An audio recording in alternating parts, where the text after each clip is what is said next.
Je, mnajua kwa nini Mungu alijuta? Niangalie mimi. Kwa sababu kuna malaika waliokuwa wametupwa kutoka juu, walikuwa wanalala na wanadamu. Kwa hiyo wakaanza kuzaliwa watu ambao ni nusu binadamu, nusu majini au mapepo. Yaani wako katikati, sio malaika na sio watu.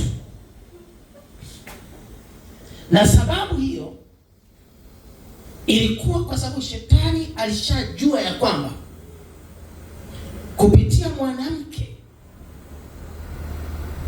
Yesu atazaliwa, alafu atakipiga kichwa cha nyoka.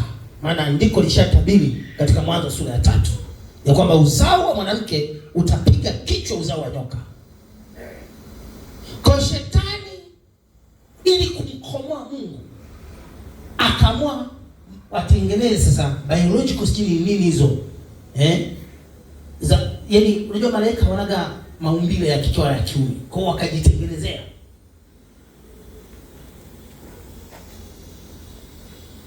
Wakaanza kuwa na maumbile, wakaanza kulala na wanawake kwa kuwabaka na kwa kuwatongoza.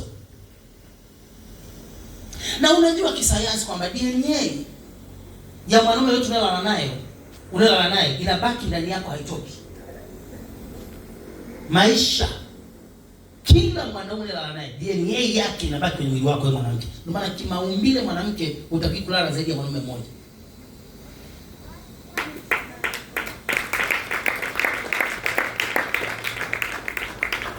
Are we together?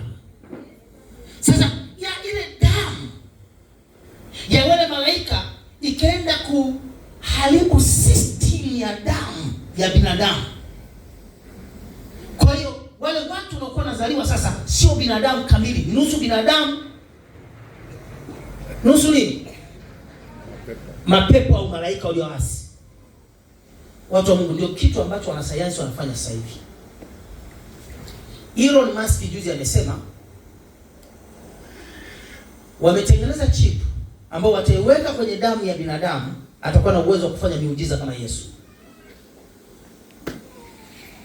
Baadaye wakasema tunajua wengi hawatapokea hiyo chip, kwa hiyo tumeamua kutengeneza chakula maalum ambacho wengi watakula. Lakini ukishakula hicho chakula, ndio GMO, utakapokula hicho chakula kuna uwezo unaupokea, unaweza kufanya miujiza kama Yesu. Wanasayansi wanafanya nini? Wanatempa na DNA. Vile ambavyo majini yalivyorushwa yalivyotempa na DNA ili Yesu asizaliwe. Kumbuka, hivyo vitu vikishaingizwa ndani yako, vinakwenda kwenye ubongo, kwenda kwenye damu na kwenye bone marrow, kinachotokea kwako, huwezi kumwamini Mungu tena.